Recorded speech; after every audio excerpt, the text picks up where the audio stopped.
Good afternoon, everybody. I would now ask Linda Pye, the clerk to this afternoon's meeting, to sort of actually introduce what is going to take place. When you're ready, Linda, please. Thank you. I'm Linda Pye, the clerk to this afternoon's Governance and Ethics Committee meeting. And on behalf of the chairman, I would like to welcome you all, especially all of you watching the meeting on the live stream. I am assisted by Kevin Griffin, who will be acting as the Zoom host of the meeting.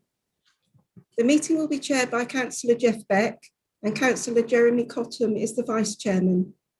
The other members of the committee in attendance are Councillors Rick Jones, Tony Linden, Tom Marino, David Marsh, Andy Moore, Claire Rolls, and Adrian Abbs.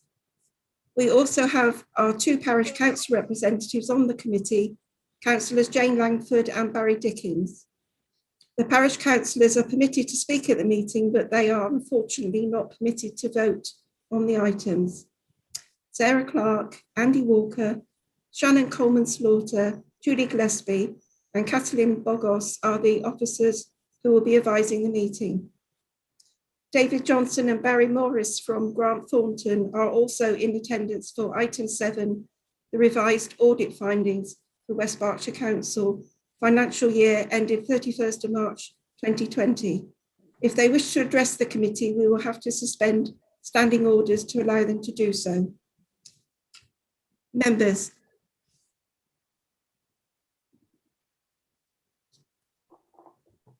Standard Zoom reminders are set out on the slide now, being displayed. If it becomes necessary for any members to telephone in to the meeting, you won't be able to signal to speak. So once everyone who's raised a Zoom hand has spoken, I will ask the chairman to invite anyone who has telephoned in to speak in order.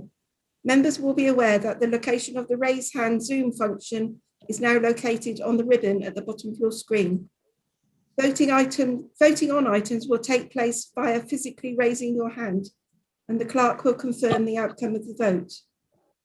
Unless the committee asks for the vote to be recorded, the outcome of the vote will not appear in the minutes. So anyone wishing the vote to be recorded must indicate this before the vote is taken. If we need to adjourn the meeting at any point, the chairman will adjourn and will advise the committee of the revised time and date of the meeting. If it is a short adjournment, you will be able to rejoin this Zoom meeting. Otherwise, a fresh appointment will be sent out. Thank you, Chairman. Thank you very much, Linda. Moving members to agenda item 1, apologies. Linda, can I ask if we've had any apologies for this afternoon's meeting, please? No apologies received, Chairman, apart from Joseph Holmes. Right, you are. Thank you. Moving now to item 2, the minutes of the last meeting. As far as I'm concerned, I've read through them. They appear to be a true record of what took place. Could I ask for a proposer and a seconder for acceptance of the minutes which were held on the 1st of February this year? Thank you. That's proposed by Councillor Cottam and seconded by Councillor Linden. Thank you very much indeed. Can I ask all members voting in favour to raise their hands, please? All those in favour? Right, you are. I think that is everybody. Thank you very much indeed. Thank you. Right. Can I just ask members that you'd be happy for the clerk to use an electronic signature of mine on a set of minutes, as we're not able to actually access the council offices at the current time? Could I have just an acceptance up by hands up, please? Okay, thank you. Item 3. Sorry, Chairman. Can I ask you? Sorry, Chairman, may I just interrupt? Yes. I actually just voted on those minutes, but Councillor Cole actually was my substitute at that meeting, so I shouldn't have voted on that. Okay, right. Thank you for that clarification. Chairman, could I add that as well, because I was late at the meeting? Right. Linda, have you got note of that? Yes, I have. Linda? Yes, thank you. Yes, right, you are. Okay. Thank you very much indeed. Moving to agenda item 3, do we have any declarations of interest relevant to this afternoon's meeting? Linda, any received? None received, Chairman. Right, you are. Thank you very much indeed. Right, we'll now move to agenda item 4, which is the forward plan. Can I ask both officers and members if you have any amendments that you would like to make to the forward plan as printed in the agenda which you're looking at today? Has anybody got anything which they wish to amend or add to? Julie has her hand up, Julie Gillespie. Right, would you Chair, like to speak? yeah, sorry, I've noted the forward plan doesn't include internal audit updates for next year after July. So I've gone back to strategic support today and asked them to include the items. Right, you are. Thank you. Okay, thank you. With that one sort of notation. Sorry, Chairman, Right. Councillor Rolls has her hand raised. Yeah, Right, thank you. again. Thank you, Chairman. I'm just not, sorry to be maybe a little bit dim, but I'm not quite sure why there's nothing in September, November on the forward plan. Have I missed something? Not necessarily, no. Would one of the officers like to respond to that? Sarah? Yeah. So I'm not sure, Chairman, whether or when the financial reports normally come through, but I think that there will be standard reports. So I think we need to. November, isn't there? Yeah. So we can look at that to make sure that it is fully populated and recirculate it after this to members of the committee, Sure. and make sure that that is available if anyone else wishes to see it. But I think that's a fair point that those dates haven't been properly populated. Thank you, Councillor Rose, for bringing that to our attention. Must confess, I didn't pick that one up. Right, so members, all we have to do with this is note the forward plan as printed with the additional item which Councillor Rose has brought to our attention. Moving now to agenda item 5. This is the Monitoring Officer's annual report. And could I ask Sarah Clark, please, to introduce the report, please? Thank you, Chairman. Yes, this report notes work over the past year and matters of significance. It was agreed that the Monitoring Officer should produce an annual report following the introduction of the Localism Act 2011. I think that the key points to note from this report are to firstly offer a number of thanks. So thanks to our independent persons who actually have been quite busy this year, helping with complaints that have been received. Also to our parish council representatives. We've got 2 of them with us here this evening, who have kind of assisted the work of the Governance and Ethics Committee, and also to the members of the advisory panel, parish council representatives on that, who haven't actually met this year, but thank you to those representatives for volunteering. We have in fact recently circulated an advert to all parish councils to ask for further volunteers or expressions of interest to fulfill those roles, and I think that's around increasing transparency and the availability of those opportunities to other members in the district. So thank you to all of those individuals. I think then in terms of the substantive items in the report, I think that the number of complaints, members will notice that we've had a significant increase in the number of complaints over the past year. A significant number of those were related to or were related to each other. So I think there were 16 arising out of one original complaint. So I think that of itself is fairly significant and explains that rise in numbers. None of the none of the complaints to date have, however, been referred for investigation. So that is when a complaint is most significant, that they will be referred for an investigation. and that hasn't happened to date. There is a complaint that's outstanding that will, the initial hearing has taken place, but the decision notices haven't yet been issued. So that will be updated by the time this report goes to council. But as I say, to date, that there hasn't been anything referred to investigation. There have been some other actions that we've asked people to take. So in relation to a parish council complaint, we have asked for some training to be given to members of one of our parish councils regarding declaring interest in meetings or at the beginning of meetings.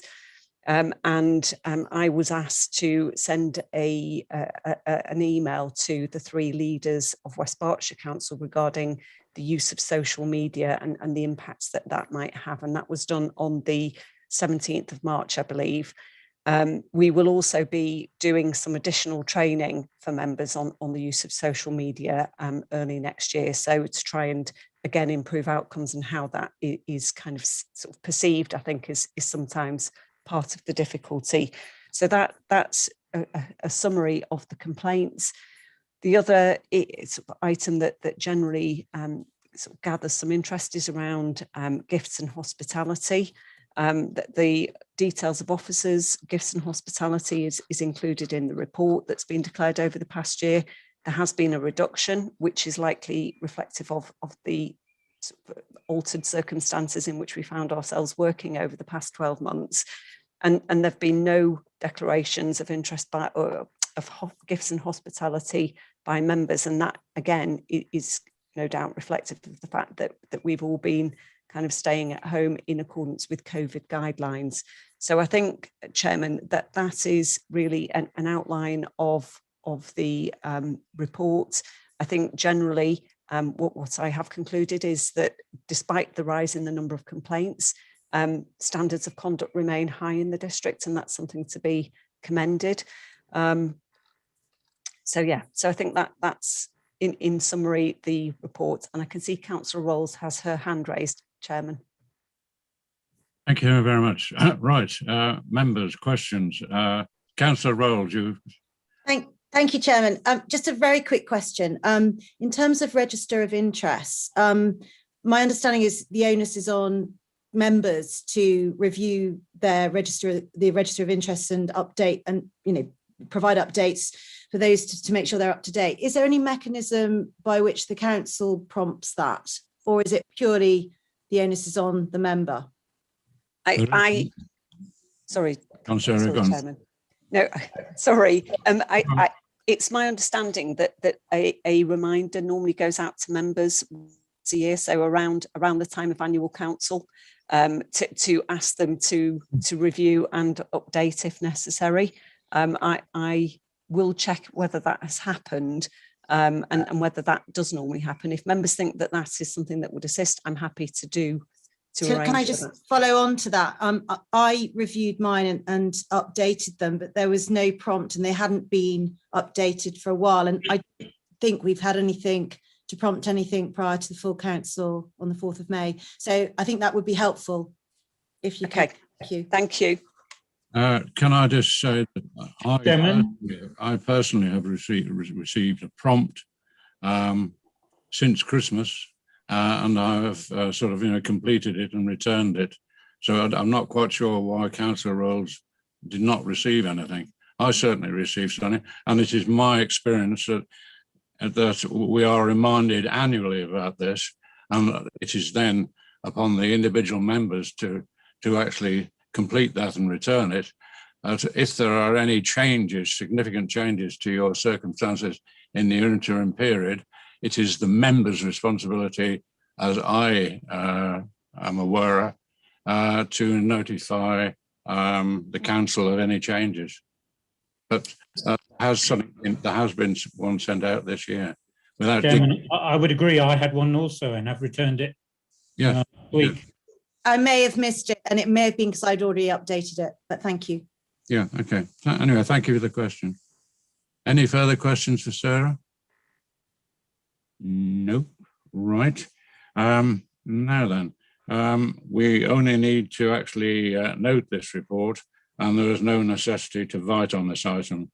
The report will be circulated to the parish and town councils in the district for their information. Thank you for that. I think, Chairman, it will go to council first. Yes, okay, right, thank you. Agenda item 6, which is an update report. That is the review of the effectiveness of the Governance and Ethics Committee. Aha. Now then, Julie Gillespie is going to introduce this report. Julie, please. Thank you, Chairman. This report basically is a follow-up report to committee from one I presented last November. And at the time, so it was it was an action plan with some documents attached to it on how we propose to implement the recommendations to improve the effectiveness of the committee. And at the time in November, this committee had some queries on the documents.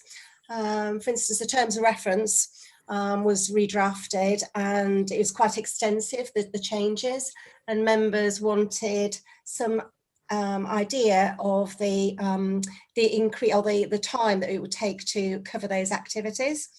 So what this paper covers is the queries that members had at the time and to give further information on those areas. One was the terms of reference, and I've put a column in the terms of reference to identify the frequency of the activity, whether it's quarterly, annually or ad hoc.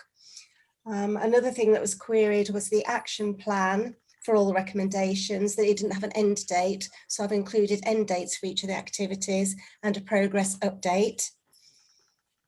And the other query was to do with the training schedule. So again, the training schedule had been revised, and there's quite a bit of time involved compared with previous training. And members were concerned at how frequent they'd be required to undertake the training. And I've put in the report that we think or recommending it should be mandatory for the first year. And then after that, it would be every 4 years, or if members wish to have a refresh. So that's what our suggestion is.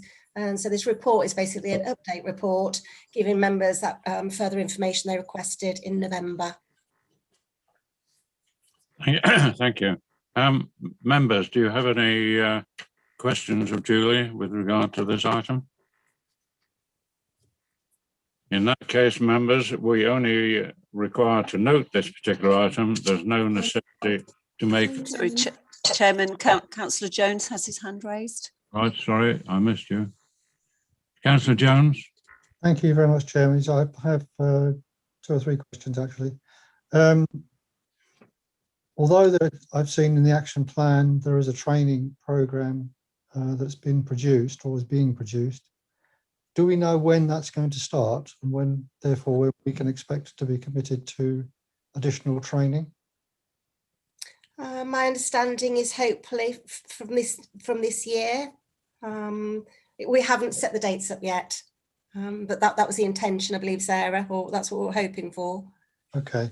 The skills survey that was done, has the results of that been published? Have I missed it? Was it looked at last year? It was. The overview was included, or because that was linked into the surveys that we included to all members. That was included in the initial report. We've agreed to do a refresh. We haven't done a refresh yet. It was agreed to do an annual return. We haven't done that yet. Okay. Last thing, I noticed that quite a number of the work in progress items are timed for completion or progressing this summer of this year.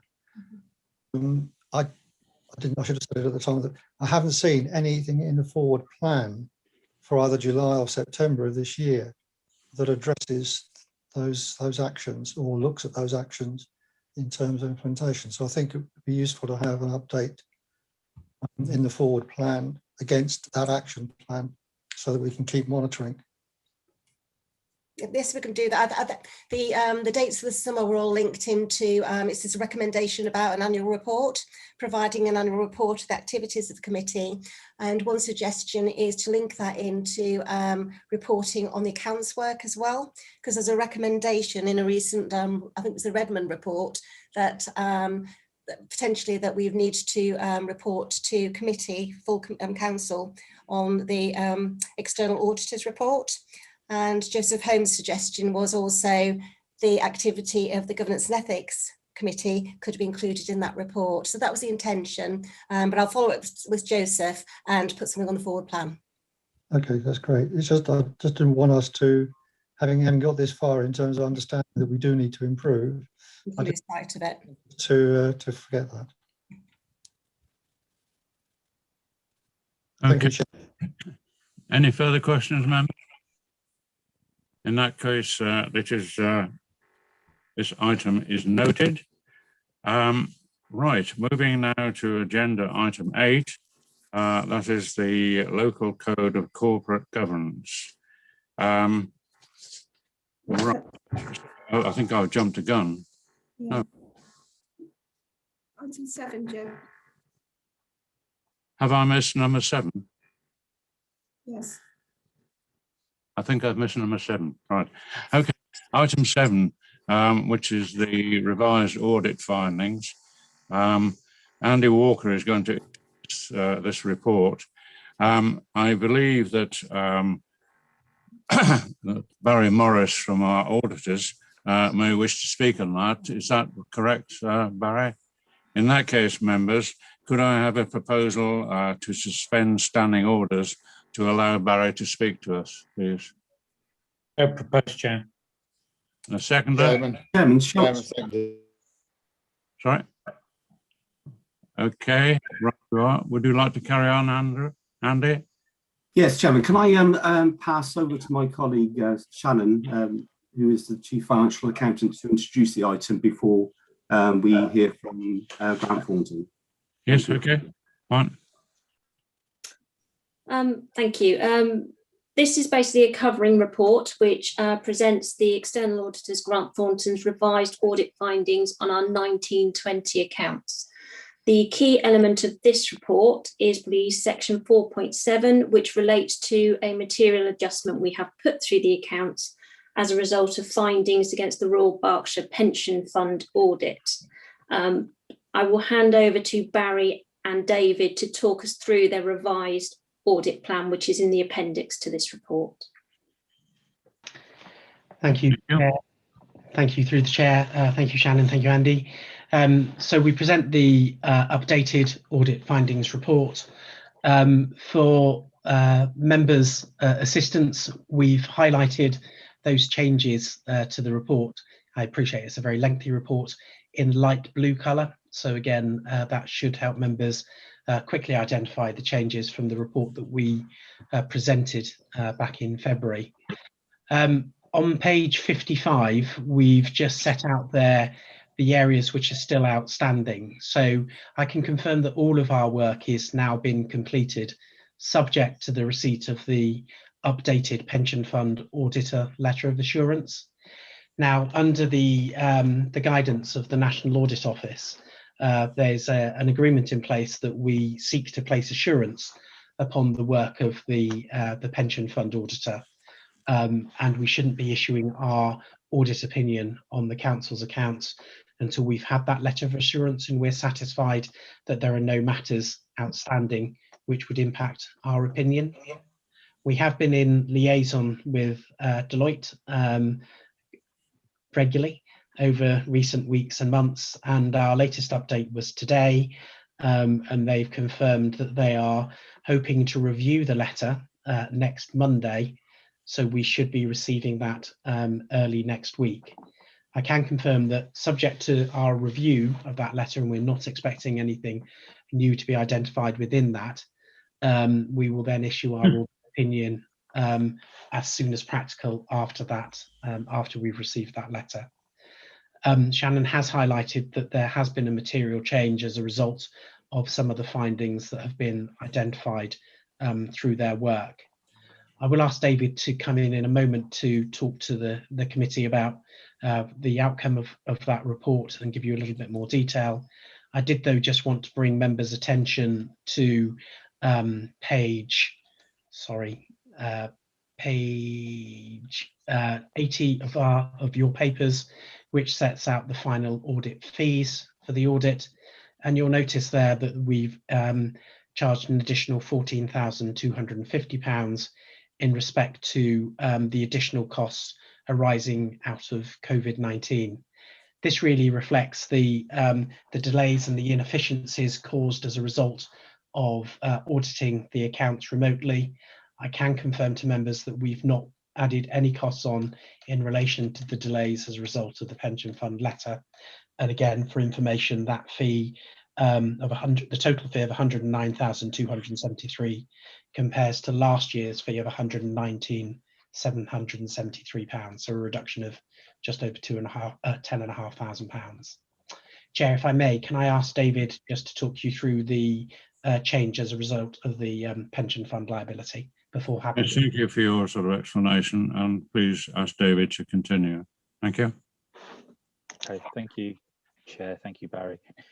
Hopefully members will have read the report, and as Barry quite rightly said, the changes are those highlighted in light blue. I won't go through all of these, but I'll just highlight sort of the salient points in here. So first one is on page 53.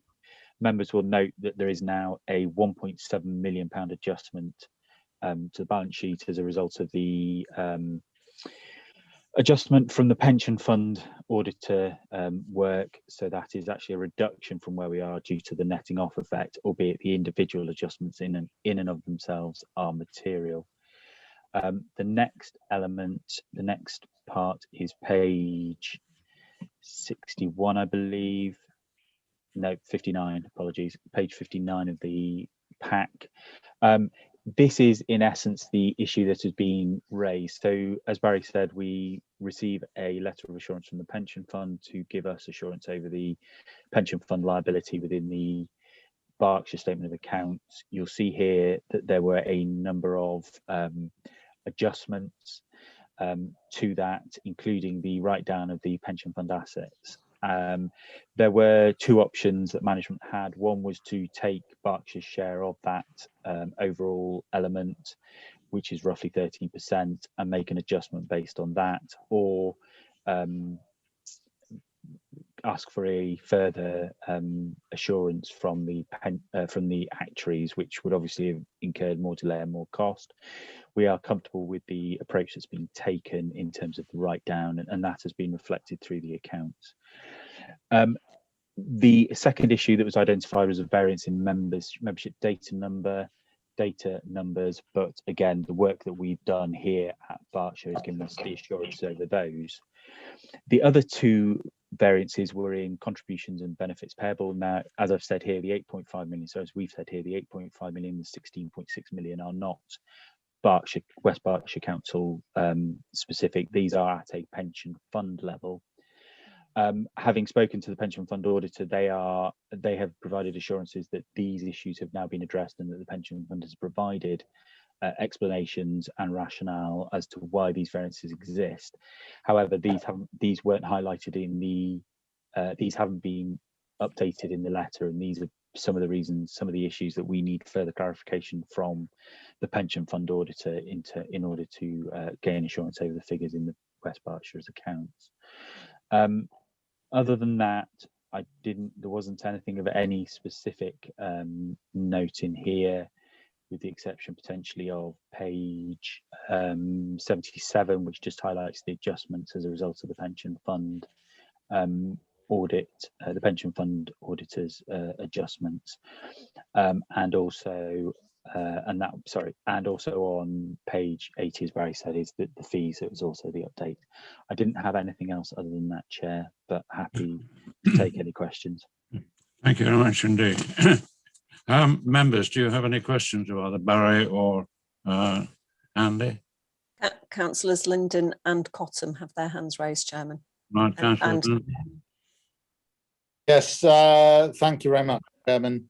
Yeah, I know there has been delays within the Royal Borough of Windsor and Maidenhead. I don't know if that's caused any of the delay, but this is I think the second time we've had delays with the Berkshire Pension Fund, and obviously that is a concern to the both here and another authority I belong to.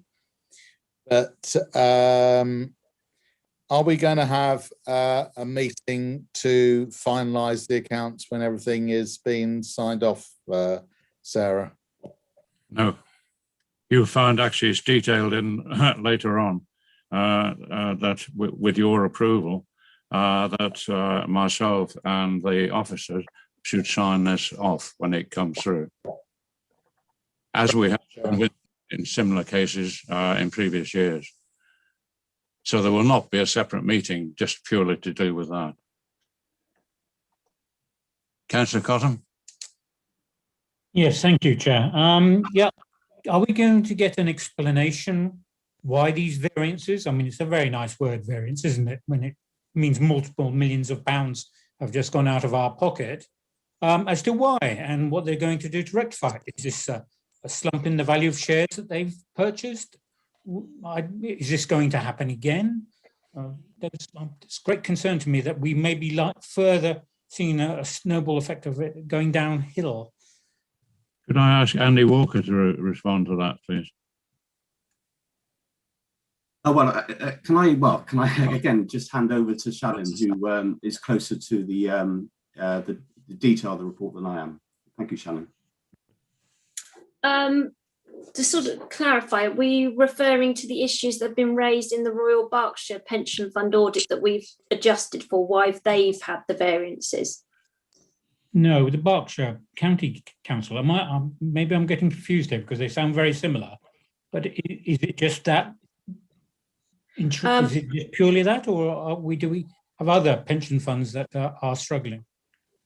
Well, this relates to the Royal County, their audit of their funds. So in respect of the individual funds within the Royal Berkshire Pension Fund, I'm not in a position to actually comment on. So it's more to do with the asset values and the data and the assumptions. Barry and David may have comments on this as well, that have been informed as part of their external audit. So their auditors have found issues with that, and therefore we've had a knock-on adjustment into our accounts.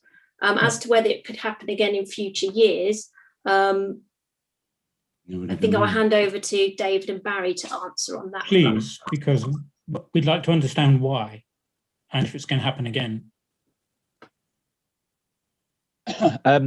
So thank you. As Barry has said, we get provided letters of assurances by the pension fund auditor, and having looked again at the letter, it is, if I'm being polite, it is light on detail. So it is very specifically, there has been an adjustment to the private equity funds, as I think Shannon said, and they have been written down by 31 million. Now, the letter that we've been provided by the pension fund auditors doesn't give us a detailed explanation as to why this is, and I wouldn't want to make assumptions or guess. As I say, unfortunately we're not in a position. We are within the gift of the pension fund auditor as to the amount of information that they provide us, and the letter they have provided has merely stated there has been a write down of equity funds in the year by 31 million, and so we're sort of beholden to as much as they will provide to us. Chair, that's totally unacceptable. It's all very nice, and like in a club that, well, we don't ask too many questions. I would be, as an auditor, looking to find out why this has happened. Is it likely to happen again? And actually debate why they've done the £31 million. Is it incompetence? I'm saying allegedly, but there could be some very serious underlying measures behind this. That is an awful lot of money just to wave off our pension fund. So could we ask that this be further investigated? Could I ask Andy Walker to consider writing to the pension fund if Sarah Clark agrees this is an allowable situation for, as you might say, a broad explanation as to why the fund has actually gone down by that amount? Thank you, Chair. Okay, there was a second question, if I can ask your indulgence, about the duplication of overstating the investment property that was not taken into account. not so much the values there, but is why was this allowed to happen, and how can we stop that happening again? It's, have we addressed the mistake that we've made by? I'm thankful that it's been detected, but have we put in place stronger, more direct procedures to actually make sure this type of mistake doesn't happen again, please? Could I, if you'd address it, please? Hello, Chairman. Yes. Yeah. Again. Yeah. Absolutely. We will. We've shored up. This area. Very much stronger going forward. So this will be avoided going forward. Thank you. Thank you, Chair. Thank you. Thank you, Chairman. You have Councillor Moore has his hand raised. Right, Councillor Moore. I think Councillor Abbs was ahead of me. Yeah, and I think because Councillor Abbs isn't formally a member of the committee, so I was going to suggest. I'm subbing for Jeff Mays. So apologies, Councillor Abbs. So Councillor Abbs and then Councillor Moore. Thanks very much. It's just carrying on. I'd like to hear from our auditors about page 12. It's which refers to the investments. I've reread the page 12 of their appendix 7A a couple of times now, and I'm not clear whether the decrease is just 818,000 or whether or not there's significantly more error possible here, because it's down as red as one of the significant findings, which means we disagree with the estimation process. So we still disagree. Anyway, could I get more from Grant Thornton, please, on what they really meant by page 12 of the feedback to us? So I'll take this again, and I'm sure Barry can join as well. So I think the key is the assessment underneath, as you said, is we disagree with the estimation process, and that we consider the estimate to be potentially materially misstated. In this case, because the value of the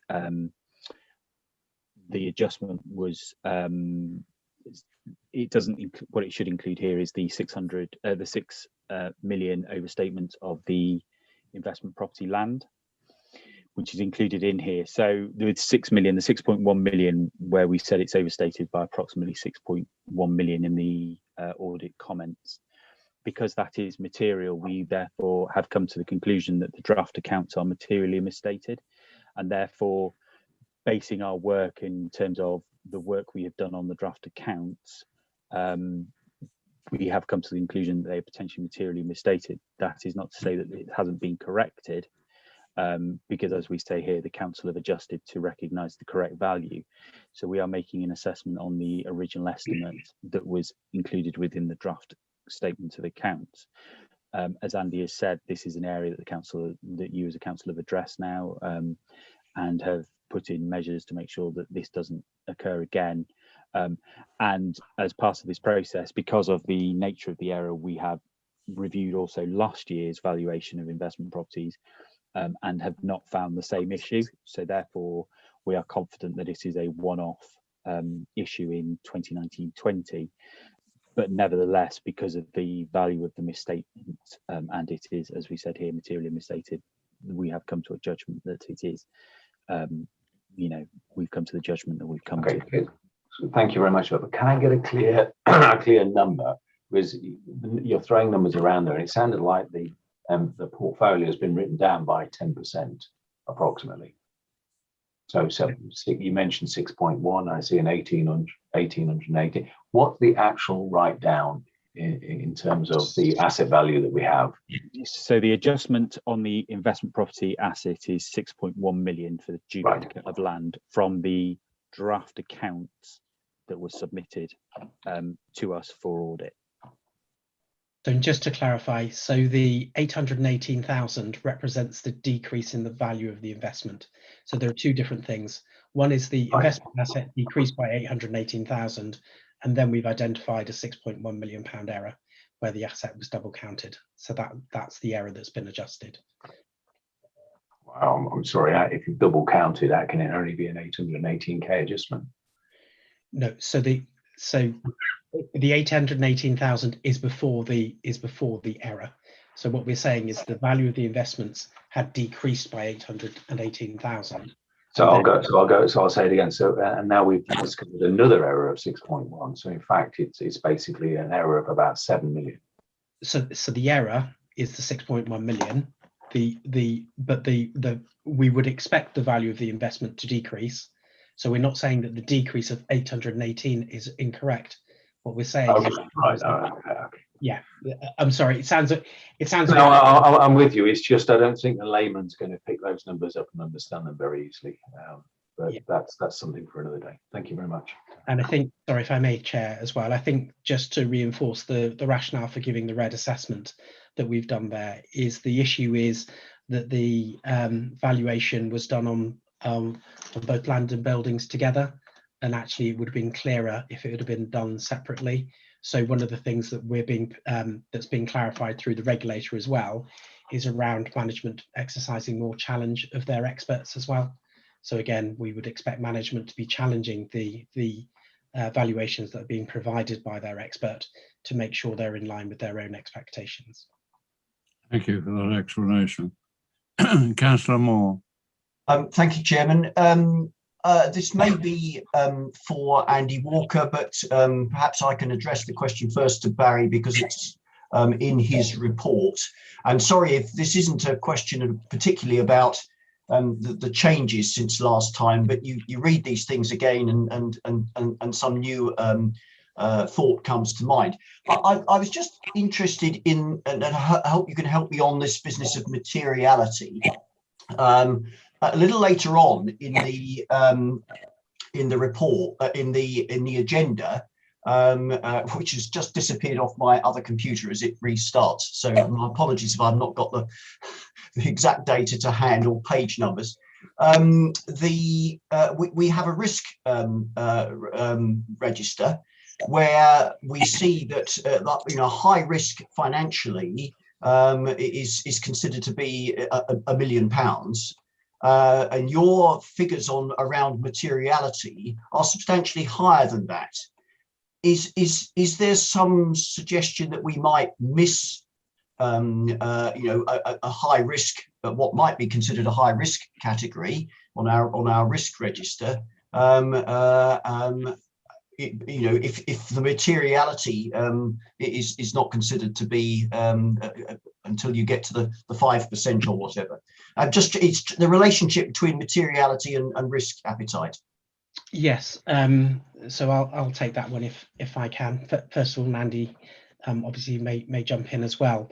So I think they're two different things, Councillor. So the materiality that we use is an audit concept, which basically says how wrong do the accounts have to be before the users of the financial statements would change any decisions that they may make on those financial statements. So again, that really comes down to auditor judgment, and there's a whole range that auditors may use. Now, if you're in a highly volatile business, that materiality may be set at about 0.5%. If you're in a much more stable business where there's not very much going on, there's not much risk, there's not much investor activity, it may be much higher than that. What we've done is, as public sector bodies, we've said that we would set a maximum of 2% for those bodies of the size and complexity of West Berkshire. What we've done is we've then lowered that materiality to reflect some local specific issues. So again, reflecting some of the issues and errors that we identified last year in our audit work, and just to make sure that actually the financial statements are as accurate as they can be. That's why we've set an overall materiality level of 1.5%, which is 5.4 million. But actually, we then set a concept of performance materiality, which is just over 4 million, which is 75% materiality. And the reason that we set that lower performance materiality is saying we take a risk-based approach. So we only test a sample of items. We test to within materiality, but actually, if we do identify an error, then we say we've got to make an allowance that there may be some items that we haven't tested that would fill up that gap between. So that's why we've set a level of materiality. It's really just to make sure it's really the fact that would affect the decision and the user's use of those accounts. The basis that we use is the amount of money that we spend, that you spend as well. So again, if you look at some corporate accounts, for example, they often look at the value of the assets that you may have. Well, because of the value of assets that the council holds are so large, we don't believe that's an appropriate benchmark. So that's why we use gross expenditure as well. So that's the sort of concept of materiality. Does that help? Because I appreciate it's a bit complicated. I think so. I mean, well done for a potted lesson in materiality for to a layman. So thank you for that. Could I ask one other question with your indulgence, Chairman?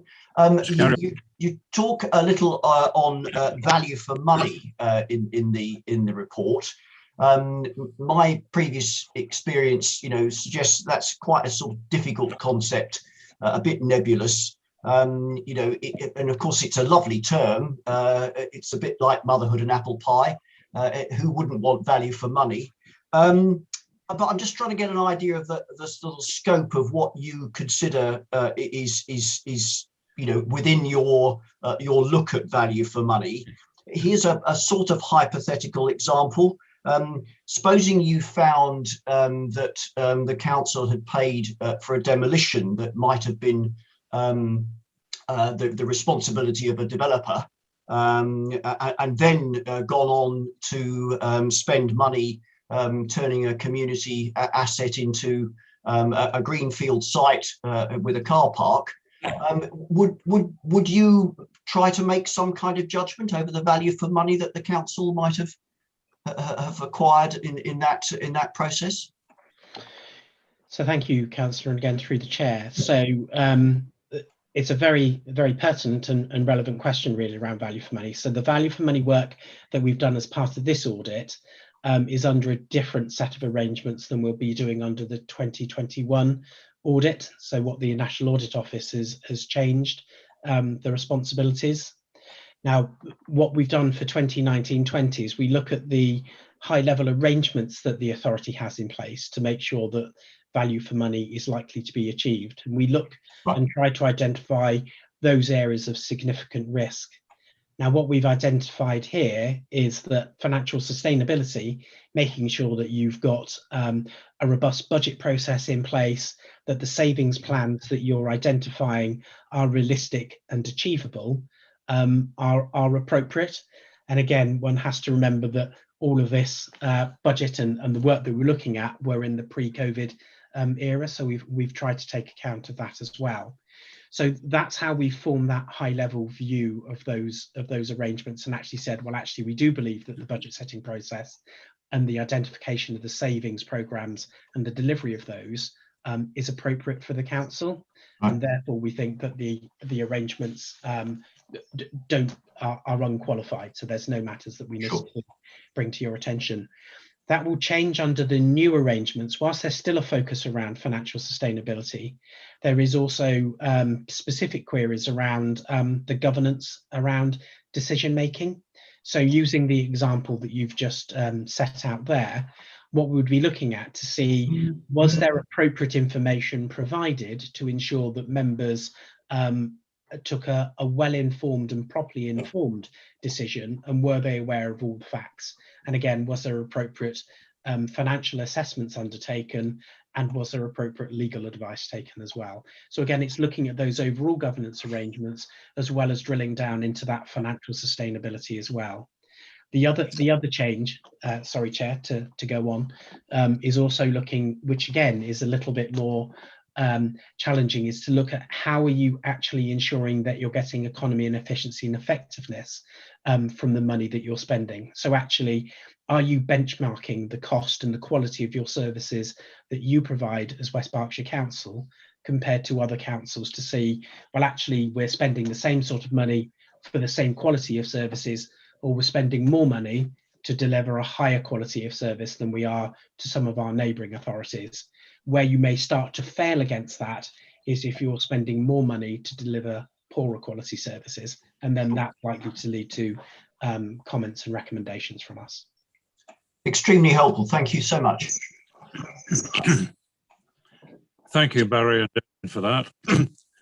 Members, do you have any further Sorry. auditors? Sarah. Sorry, Chairman, I was just going to let you know that Councillor Rolls had raised her hand. Thank you, Sarah.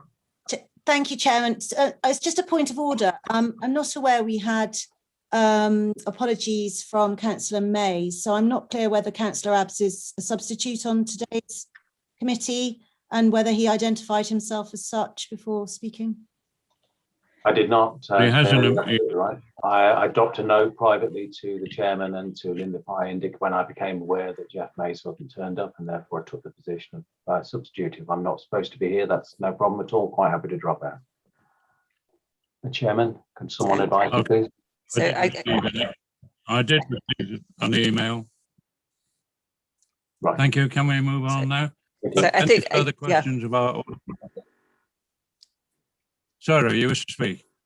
I was just going to say, Chairman, it would be helpful, and I appreciate that Councillor Abbs hadn't sort of interrupted the meeting because he didn't want to interrupt proceedings, but I think it would be helpful for that announcement to be made just for transparency.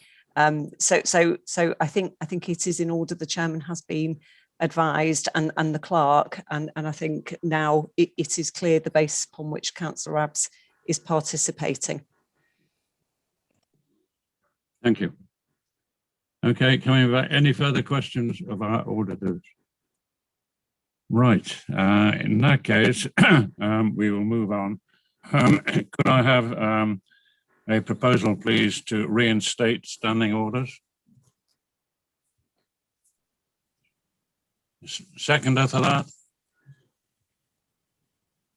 All those in favour? Right, you are. Thank you very much.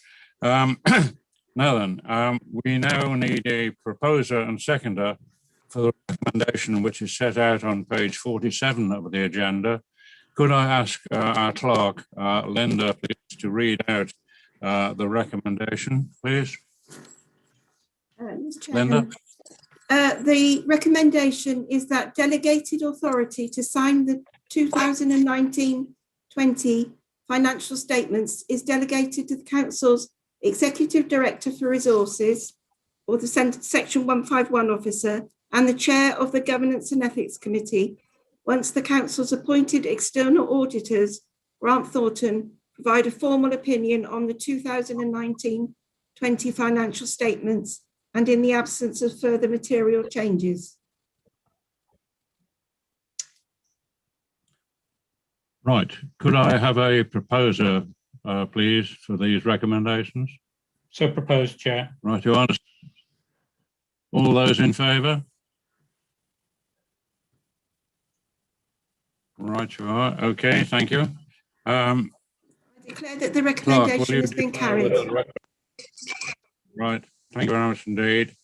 Okay, moving now to, where are we? Can I, at this point, David, can I thank you very much for your contribution to all done in preparing your audit of the accounts this year. It has been particularly strenuous. I appreciate that. Very difficult circumstances. Thank you. Right, agenda item 8. Andy Walker, you're going to introduce this report, I believe. Yeah, thank you, Chairman, and hello, members. Yes, I'm presenting this report on behalf of Joseph Holmes, the Council Section 151 officer who's on leave this week. The local code of audit, corporate governance actually relates to the item that Barry highlighted earlier in responding to the value for money question, really. It's actually a paper focusing in on and outlining the areas of corporate governance that the council has in place. In the past, this has actually formed part of the council's annual governance statement, but it is now recommended to form a separate code in itself. And as you can see from the paper, it does conclude that we have strong measures in place at various levels of governance to ensure there is good governance across the council. And Chairman, happy to take any questions that members may have on the paper. Thank you, Andy. Members, do you have any questions on this item? It's relatively straightforward, I believe. No questions. Right, you are. Now then, we need a proposer and a seconder for the recommendation, which is set out on page 83. Could I ask the clerk to read out the recommendation, please?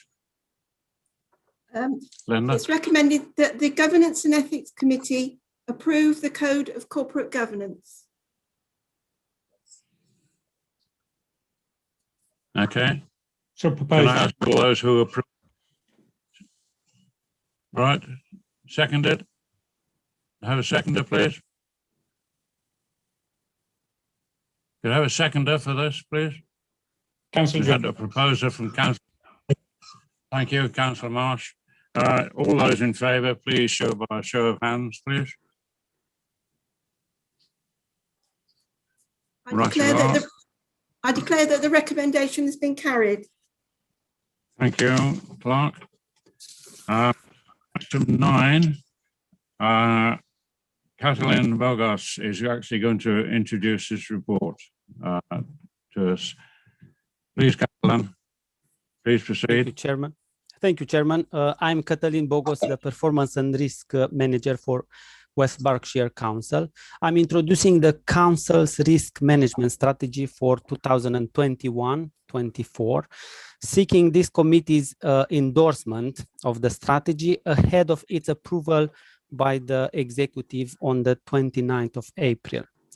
As part of the governance framework of the Council, it is important that we agree and publish our risk management strategy.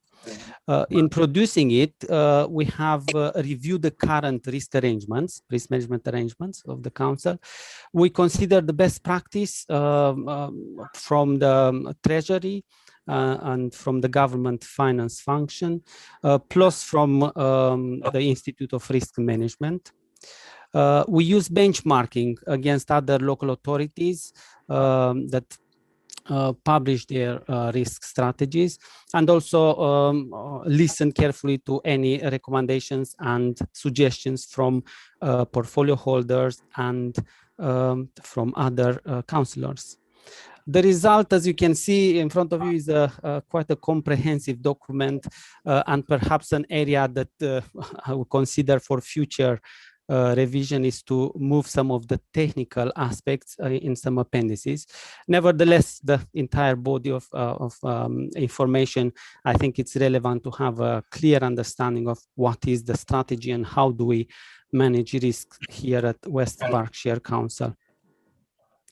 The strategy sets the objectives for the duration of the strategy, and these are informed by the context and by the approach to risk management that we have here at the Council.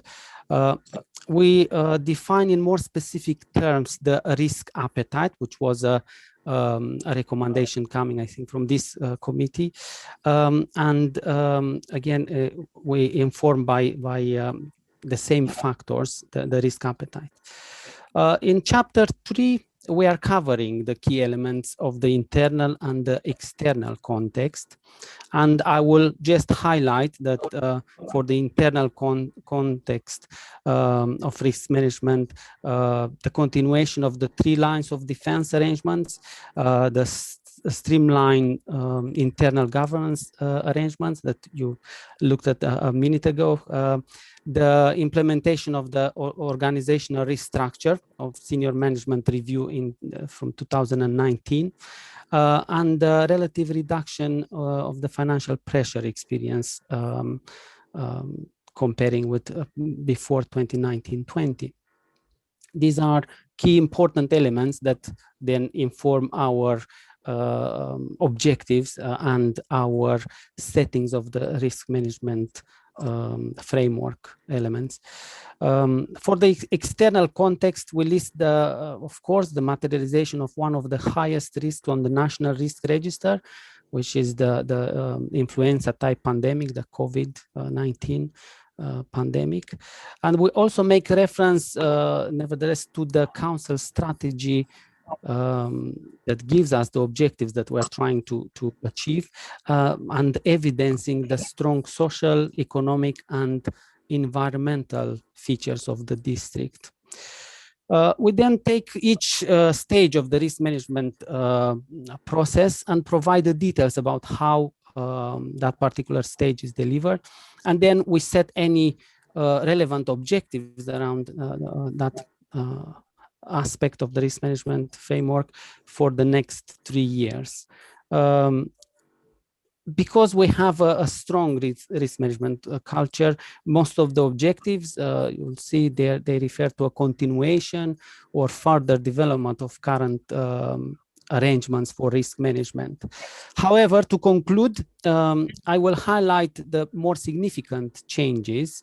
So the objectives that give us more significant changes that we're planning to deliver. One of them is a slight increase of the risk appetite because of all that external and internal factors. We suggest we do that. The details are provided in section 7.3 and 8.8. The risk management matrix then at section 8.11, we adjust a little bit the threshold between the amber and the red by moving the risks that will be scored a score of 8, likelihood times impact. We move them from being considered a red risk rated to a number, and this has some implication in terms of the escalation process and the level of where the risk is managed in the organization. Maintain a risk-aware culture through a common language, and importantly, training and engagement with a particular focus on the involvement of counselors. My colleague Julie in Audit highlighted that training program. This is a component of that, and we think it's important to enhance it. And then support the introduction of a controls assurance process when we present the risk registers and the controls in place, to have that assurance that the controls are there and doing what they're supposed to do. The full list of the objectives is available under section 1.5.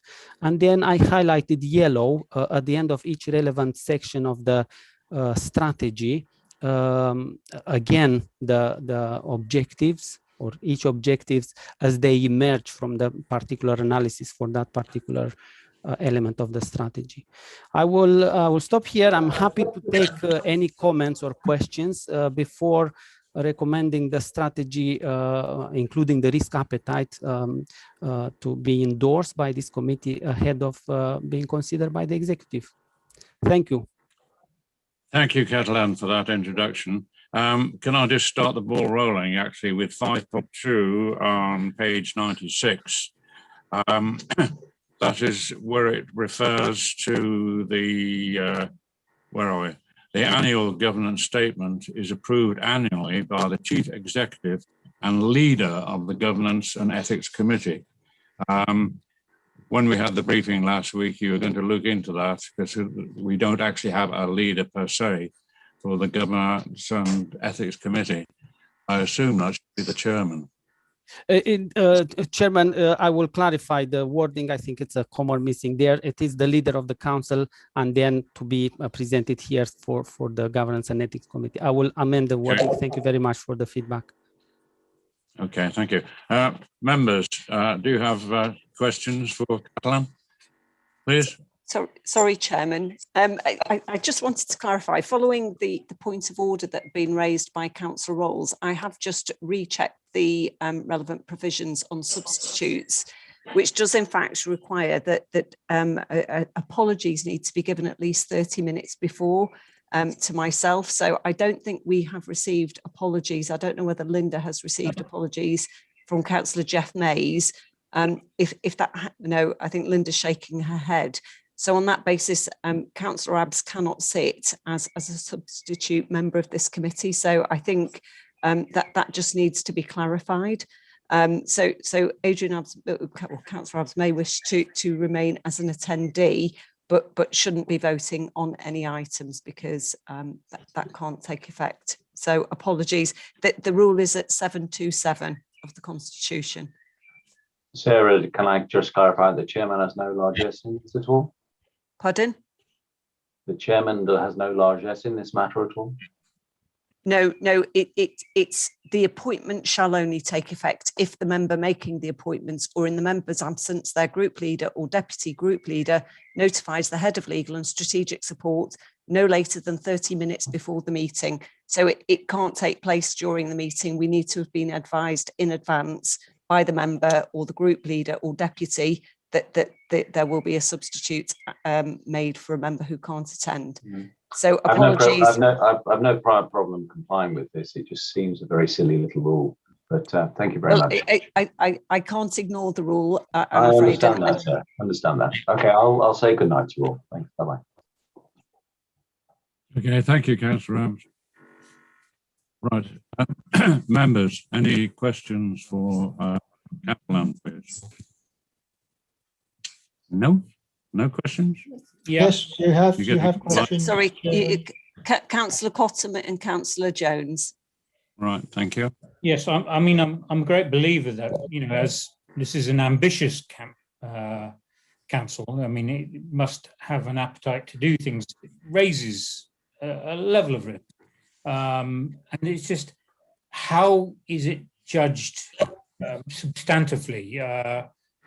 When you say we're going to increase risk levels, what does that involve in the sense of how do we decide that? How do we value it? Yes, so we try to reflect part probably of the response to this question in the sections. Trying right now to find it. I think it's 7.3. So when we say that we have a higher appetite for risk, that means we are happy to take a higher level of risks because of the internal external context of the organization.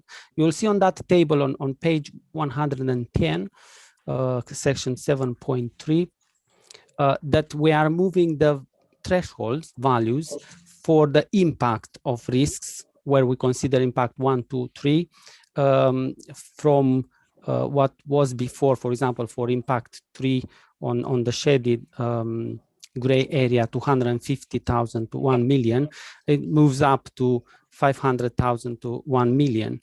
So that means that we are encouraging the decision makers to take risk and to manage risk at their level without the need to escalate and to put additional controls and spend additional resource where according to these new thresholds.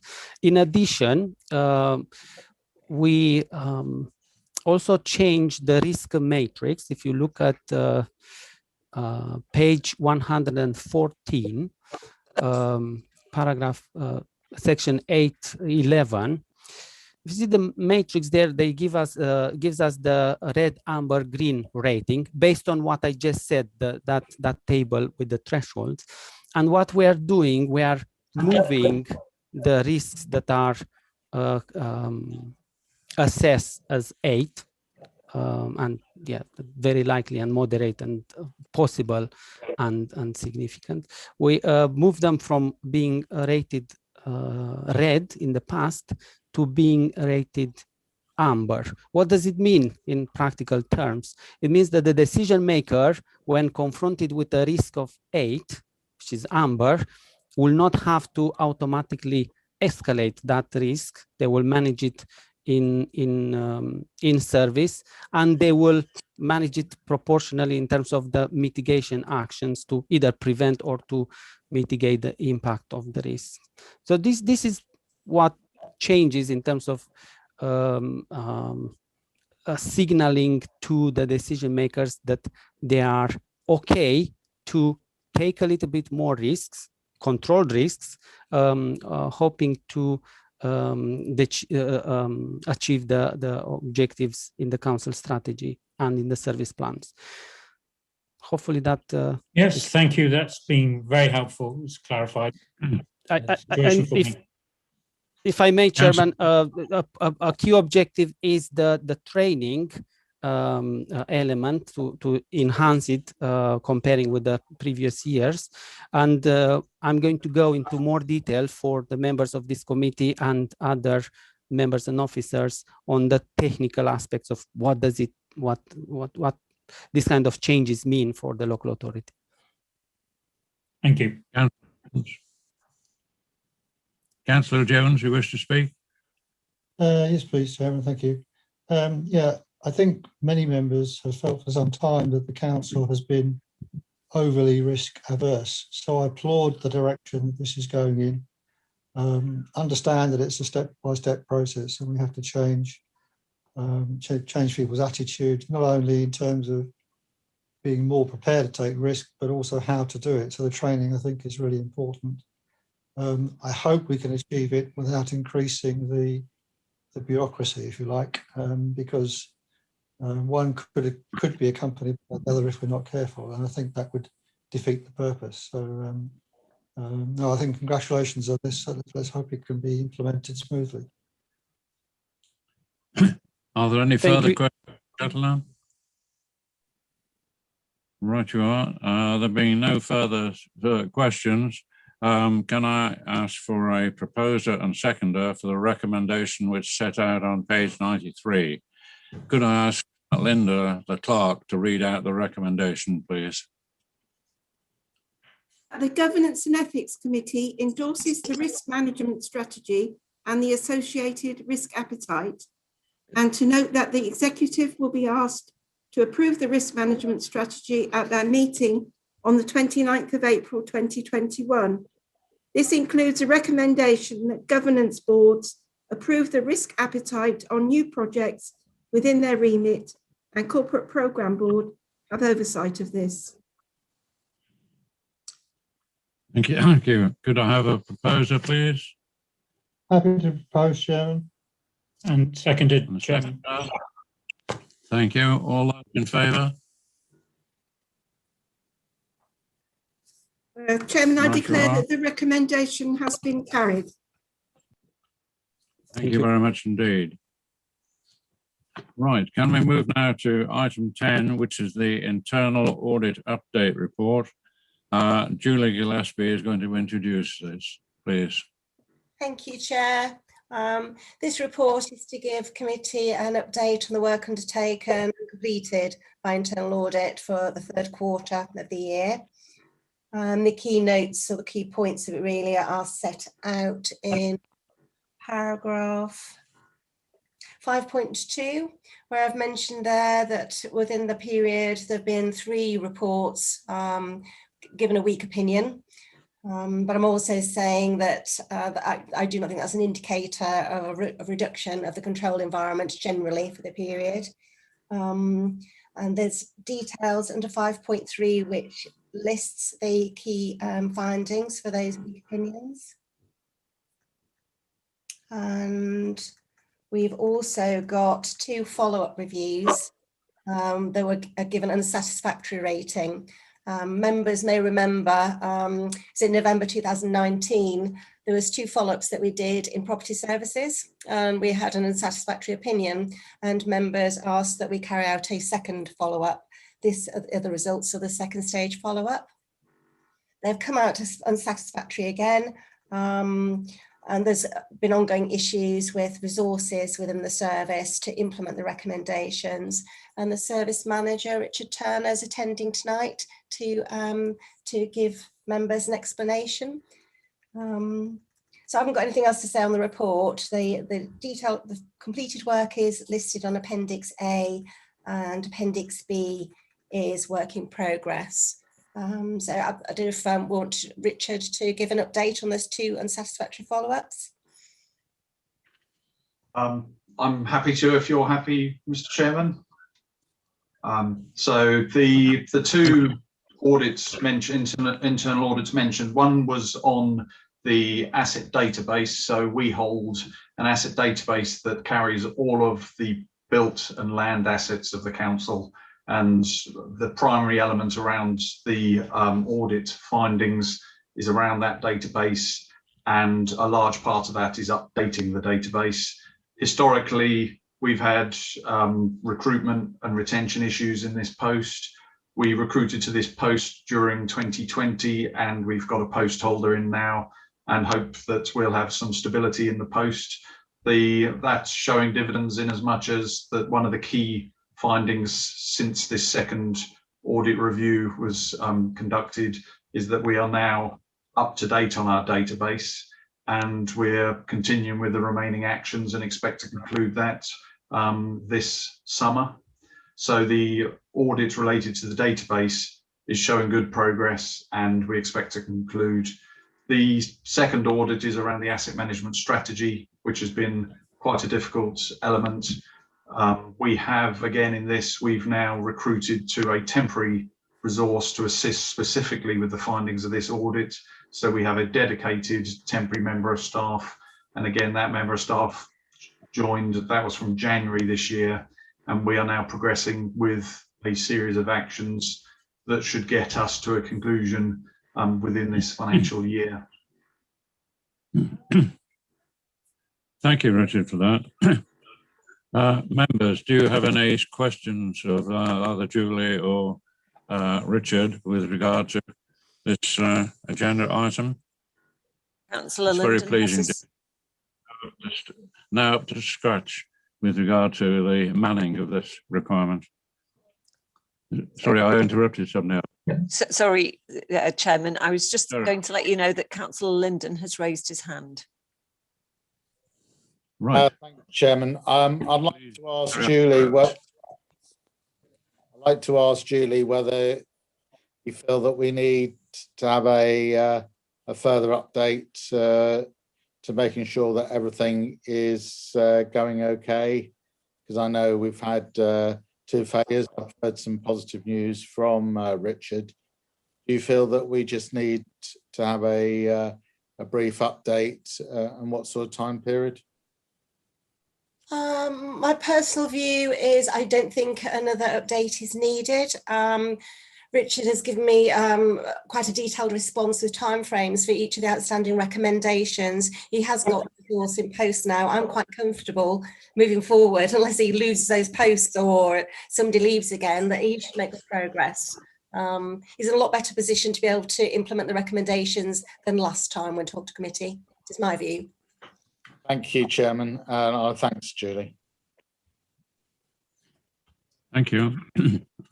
Any further questions? Anybody else? Councillor Cottam has his hand Jeremy. raised. Thank you. I don't know if I've missed the opportunity for this, but there's so many appendices and appendices. Sorry, are we still on this page 135, Appendix A?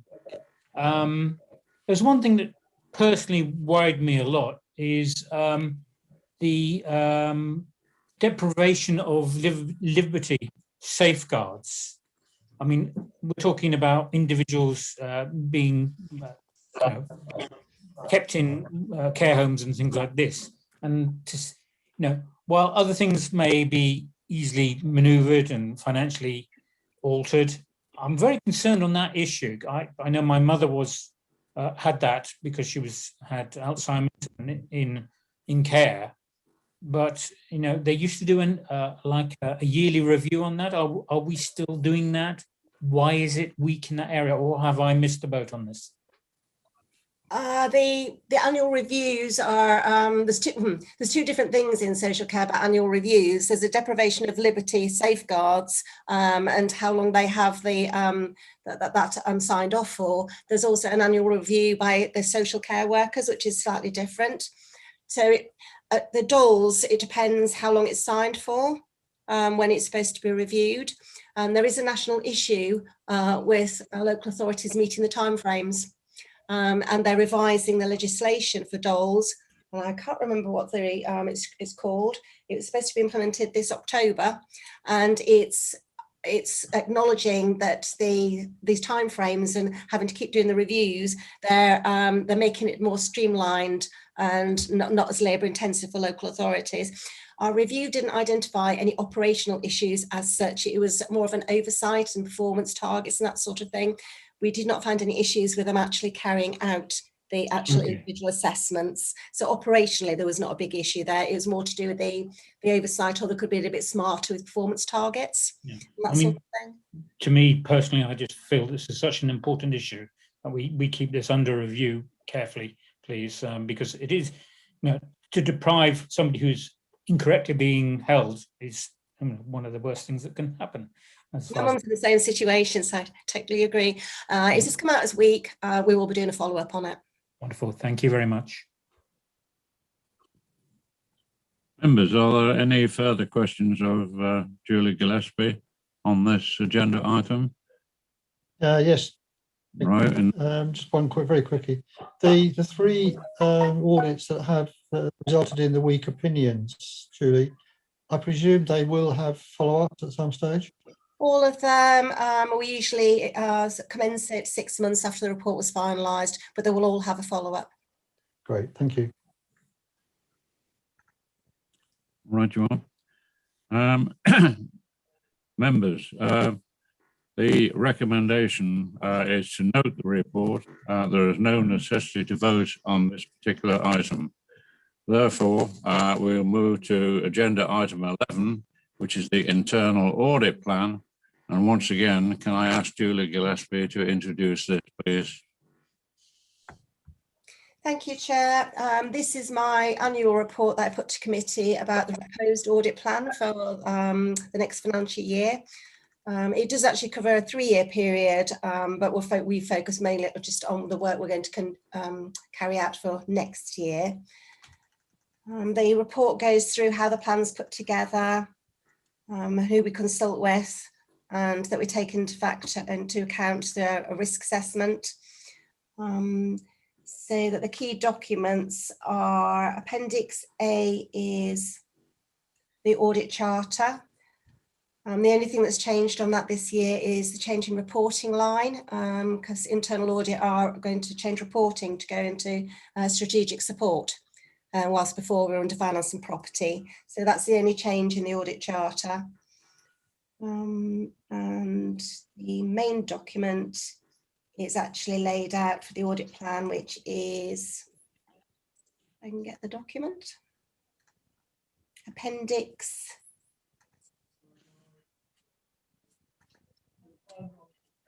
Sorry, I can't see the appendix on it.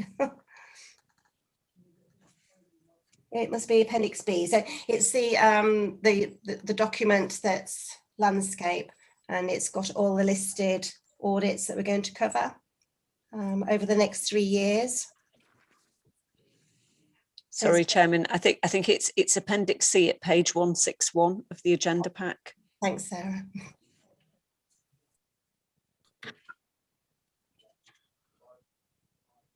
Correct. So if members have got any queries on what we're proposing to cover over the 3-year period, what specifically next financial year or the current financial year now? Any questions for Julie, please? No. Sorry, Councillor Moore and Councillor Rolls have their hands raised. Okay. Thank you, Chair. Very briefly, I mean, it's a substantial audit programme. The obvious question is, does Julie believe that she is adequately resourced to deliver it? Thank you, Councillor. I do, which is a nice thing to be able to say. We increased the number in our team by 1 last year, so we've got 5 members of staff. And when I put this plan together, what you normally should be able to do is put the plan together and what does it come out with, rather than think how many people you've got and work out the plan. But I put it together and it actually wasn't far adrift to 5 members of staff, rather than me trying to fit it around the number of people that I had. So that gave me lots of confidence that we've got the right size of the team and sort of the right coverage for where the risks are. So I'm quite comfortable with the 5 in the team. Thank you. Councillor Rolls, you wish to speak? Yeah, thank you, Chair. It's just a small point. On page 145, point 5.114, requiring an external review of the team every 5 years. I guess it's sort of related to that point about also, have you got adequate resource, etc., and the effectiveness. Do you think, I'm just sort of challenging that 5-year period seems to be quite a long period of time, and whether that should be shortened. And that's no criticism at all. It's just sort of more, is that good practice? It is, because that's set out in the public sector internal audit standards, CIPFA require that, and that's the minimum.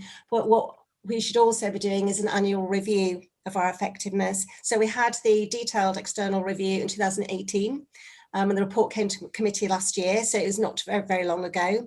So what I've said in this report is that when I have done a review, and there's certain areas of improvement that I think the team we need to improve on. So we haven't done a full review, but based on those recommendations from last year, that there's certain areas that we still need to improve on.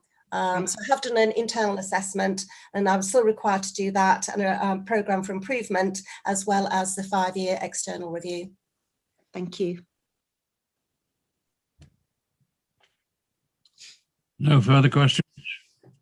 Right, in that case, members, we need a proposer and a second for the recommendation, which is set out on page 141. Could I ask Linda, the clerk, to actually read that out, please? That the Governance and Ethics Committee discuss and approve the proposed audit plan, the amended internal audit charter, and internal audit reporting protocol. Thank you. Members, a proposal, please. So proposed, Chairman. Thank you. A seconder? A seconder for this? Thank you very much, Councillor Marsh. Thank you. All those in favour, please show by a show of hands. Right, you are. Linda? I declare that the recommendation has been carried. Thank you very much indeed. Moving now to agenda item 12. That is an update on the progress with the Constitution review. Before you start, can I give my personal thanks to everybody who's involved with that, both officers and members, and in particular, Mr. Bridgman, who is chairman of the group. It is absolutely intensely, I don't know, I forgot what the next word I should use, actually. Very, very, very involving requirement. It is not something which you can engage in lightly. It is a very, very difficult thing and requires a devil of a lot of effort, and everybody that is involved in this, I say thank you so much, because it really is a very, very difficult task. Thank you. Having that stumble that lot there. Thank you. Right. Sarah, you're going to introduce us. You're one of the members of the group who's actually very gravely embarked on this. So yes. So I've been to lots of the meetings. I haven't been to them all. But by way of background, in July 2019, the Governance and Ethics Committee approved a review of the whole of the Constitution. And at that time, we set what was acknowledged to be an ambitious timetable with the aim of completing that review by December 2020. So originally, we had anticipated that we would be able to bring forward parts of the Constitution to update them in a kind of piecemeal fashion or just in parts as we completed those reviews. However, it became apparent as we started this piece of work that actually a more fundamental review of the time or of the Constitution was going to be required, and that was in part because The Constitution, which is comprised of 15 parts, has been reviewed on a rolling programme over many years. And what that means is that we've got a lot of duplication in various parts of the Constitution. And also over the years, it has become inconsistent. So the rules that apply to council or executive or to regulatory committees don't always follow the same pattern. So we are aiming by the proposed changes to resolve those issues and to remove the duplication. I think some of the reasons for the delays, in addition to the fact that the piece of work has been rather more complicated perhaps than we first anticipated or more involved, is the fact that we'd had a snap general election at the end of 2019.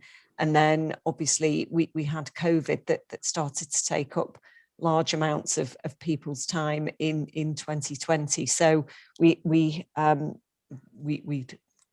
of paused a number of or adjourned a number of the task groups during the initial response phase.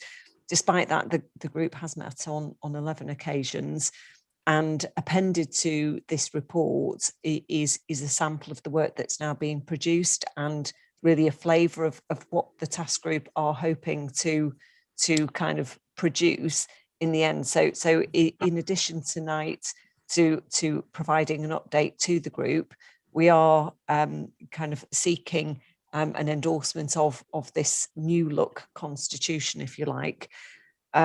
What we're also, or what I'm also proposing, is that a number of changes will come forward to hopefully July Council that will update the constitution in its current form, but with some changes that we need to make. So they will be some interim changes that we will be seeking to introduce earlier than this new look constitution, if you like. So I think in summary, Chairman, that is the report. Thank you, Sarah, for that. Members, do you have any questions on this item? Councillor Cottam. Yes, as I think we discussed in the briefing, there are, I mean, this is going from page 1 to page 500. I'm full of admiration that you could focus that long on it. It's a hell of a task, a Herculean task. But there were also some motions from council that were put forward on suggestions of changes to the constitution. And I believe it was our intention also to include those fairly promptly. Is that correct? Yes, so we can. Yes. They'll be picked up in this report because they were referred to the task group. So it is, the intention is to deal with the things that need to and should be dealt with now. Will be picked up hopefully, as I say, in a report that will go to council in July. Great, thank you. Councillor Moore. Thank you, Chair. Well, as you know, I'm a member of the task group, and I equally add to your comments about the efforts, and particularly of our Chair, in getting us thus far.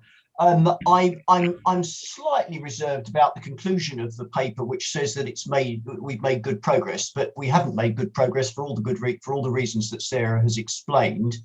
And some things are really becoming quite urgent. We missed an opportunity to do some useful things around the budget meeting this year, and that really absolutely needs to be sorted next year. And I trust that that's what Sarah is proposing we get to in this July update.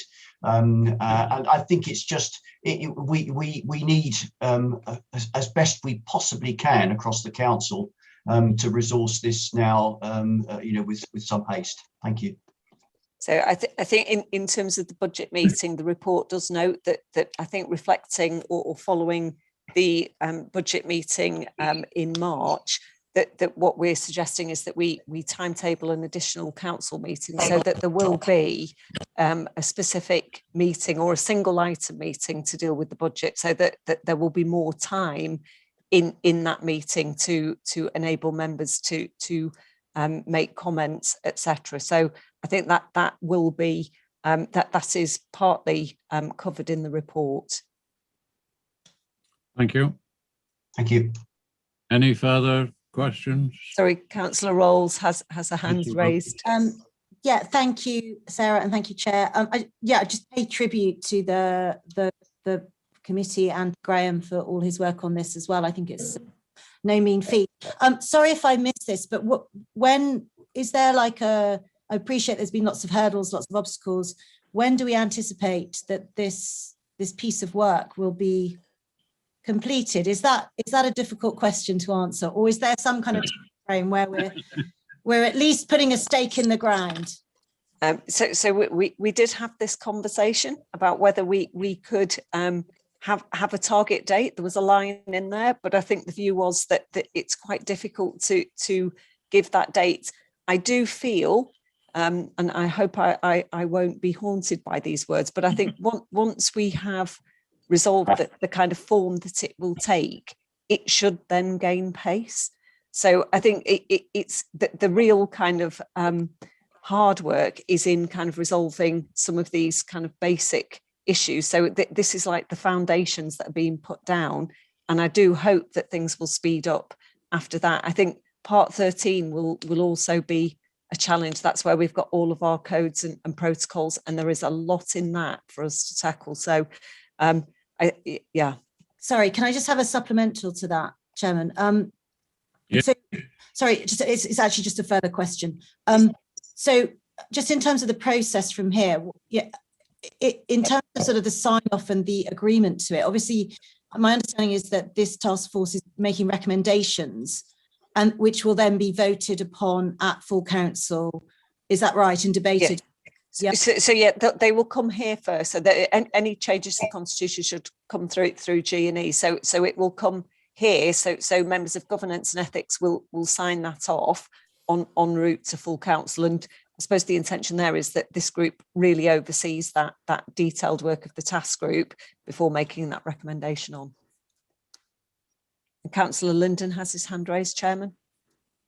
Right, Councillor Linden, please. Thank you, Chairman. I've got two questions. The first one, I don't know whether Sarah or Andy wants to answer this, but obviously we do need to get our budget through, obviously, on one meeting. And I think obviously there is an urgency. Of course, we can always have another meeting, but we really want to avoid that because we are in a very, very tight time procedure to making sure that we can issue the requests for the changes in the budget, and because that is a very, very tight timetable. So I'd like some advice on that. And secondly, concerning remote meetings, when we have further clarity, I presume all members will be given advice of where we're going forward. I know we've got the court cases coming up, but I just like an answer on both, please.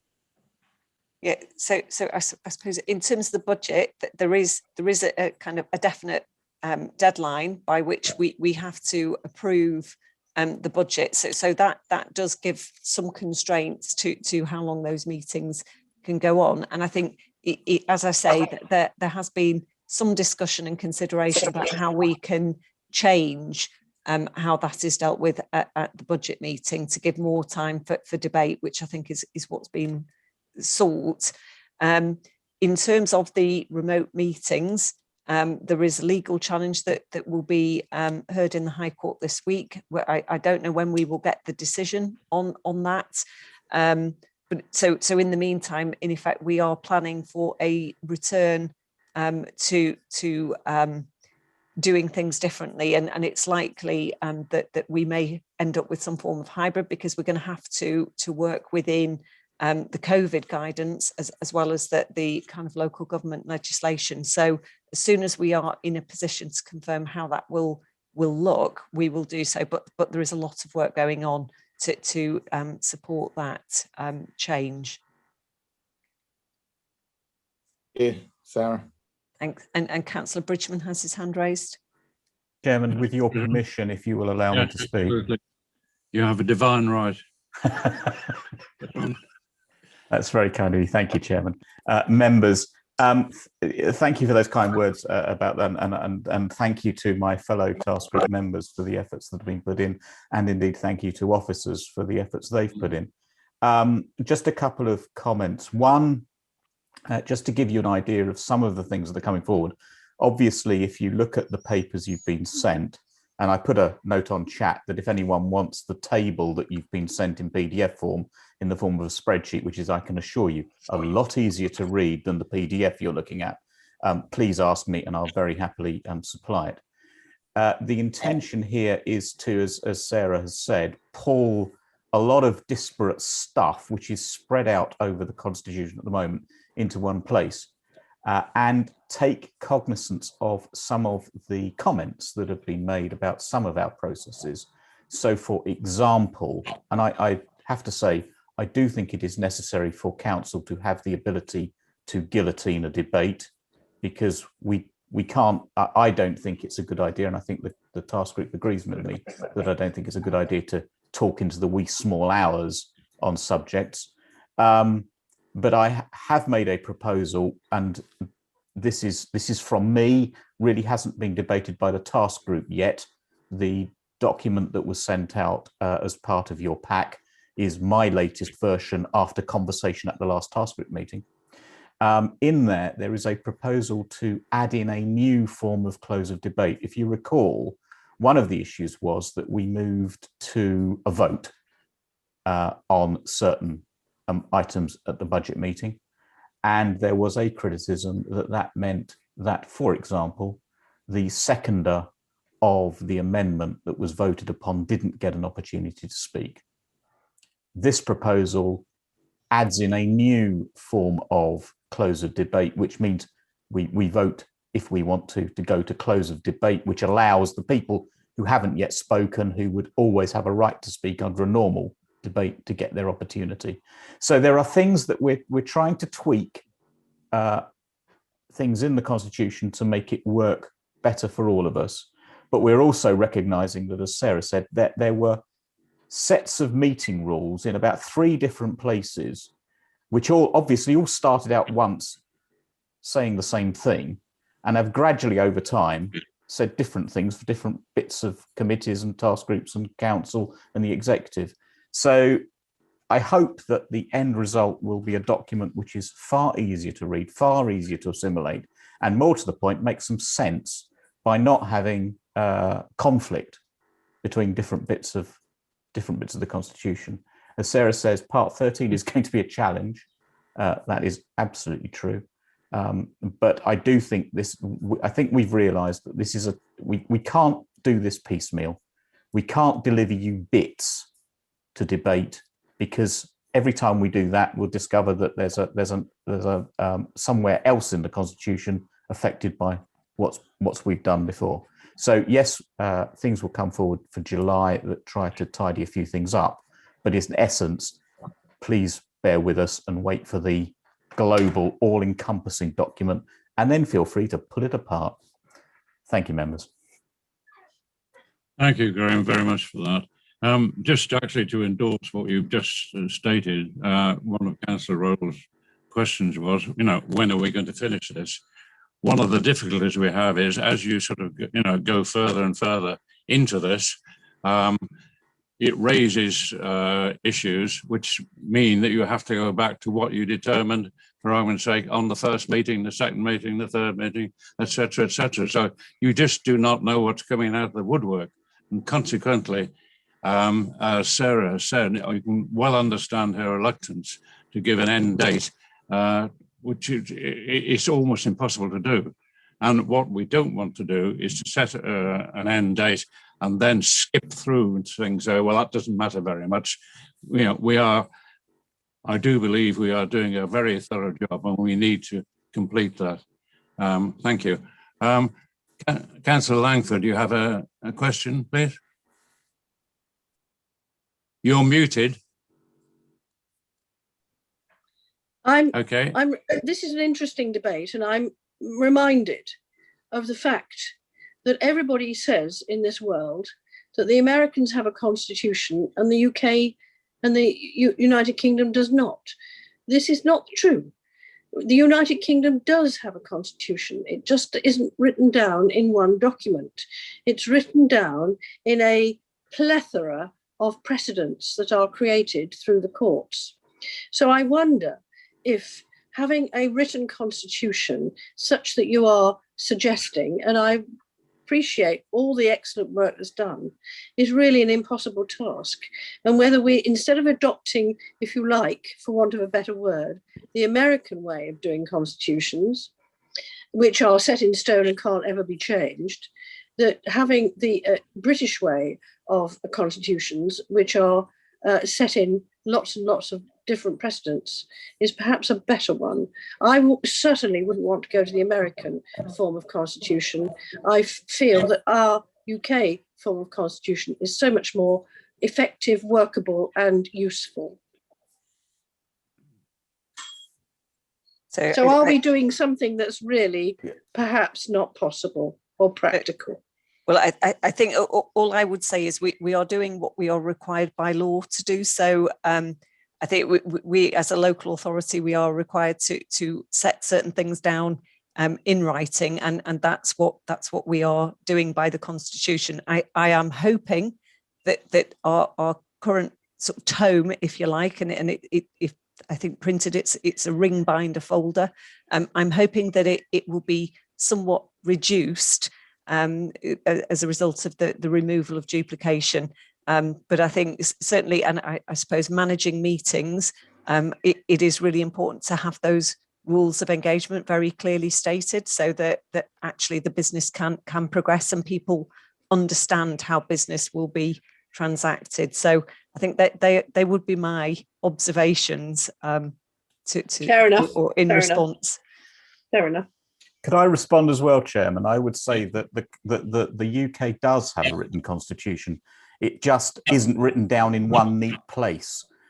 And indeed the American Constitution is not only the Constitution, it is all the decisions that various courts, including the Supreme Court, have made about the Constitution.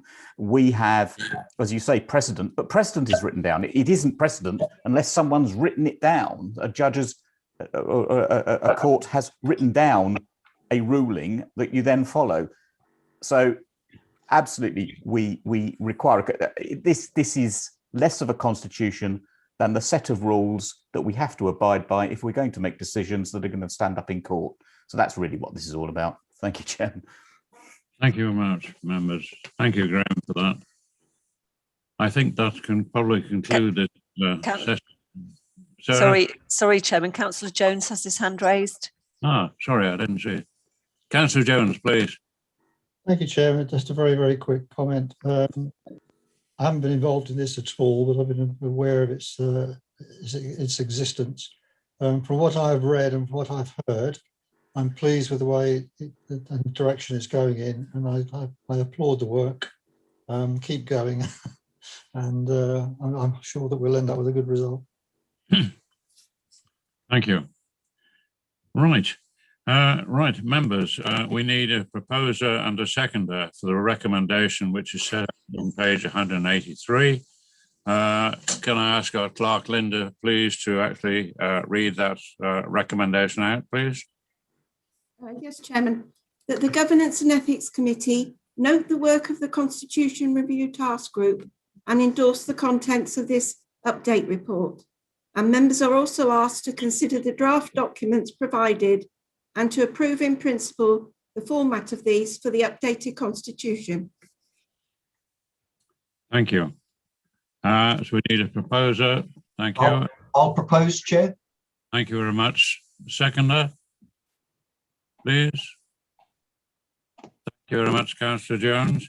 All those in favour of the recommendation, could you show same by raising your hand, please? Chairman, I declare that the recommendation has been carried. Thank you very much, Clark. Thank you.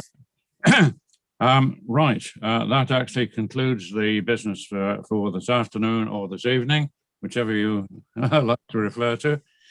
Now then, can I ask all panelists to remain in the virtual meeting room and not to leave until the host has confirmed that the meeting is no longer being streamed. Thank you very much for attending this meeting. The next meeting of this committee is scheduled to take place on the 26th of July this year. Thank you very much indeed. Clearly, this will be an item on a council meeting, full council meeting before that date. Thank you very much, everybody.